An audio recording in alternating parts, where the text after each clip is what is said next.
कोलकाता येथे डॉक्टर तरुणीवर अत्याचार करून हत्या केल्याच्या निषेधार्थ आज नालासोपारा परिसरातील डॉक्टरांनी मूक मोर्चा काढून निषेध व्यक्त केला आहे।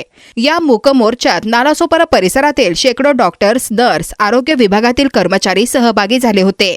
डॉक्टर तरुणीवर झालेला अत्याचार, डॉक्टरांवर होणारे वारंवार हल्ले हे थांबले पाहिजेत। डॉक्टर तरुणीवर अत्याचार करणाऱ्या आरोपींना फाशी झाली पाहिजे अशी मागणीही करण्यात आली आहे। मी डॉक्टर अर्चना जोशी, आज आम्ही हा डॉक्टर लोकांनी एकत्र होऊन मोर्चा काढला आहे ते निषेध करण्यासाठी की कोलकातामध्ये डॉक्टर 36 तास ड्युटी करून तिच्यावर गँग रेप आणि तिला मर्डर करण्यात आला, याच्या निषेधार्थ आम्ही हा मोर्चा आज काढलेला आहे। असं होऊ नये। आम्ही जिथे सेवा देतो तिथेच आमची सुरक्षा नाही तर कसं आम्ही काम करायचं?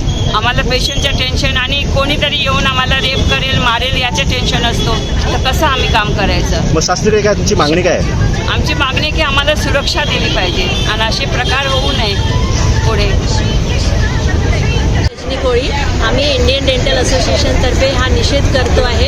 एका महिला डॉक्टरवर होणारा हा अत्याचार आम्ही सहन करणार नाही। त्या आरोपीला शिक्षा फाशीची झालीच पाहिजे आणि आम्हाला प्रोटेक्शन मिळालंच पाहिजे। मस्त आपलं नाव? माझं नाव डॉक्टर सुरेश पाटील, मी नालासोपारा मेडिकल असोसिएशनचा अध्यक्ष आहे।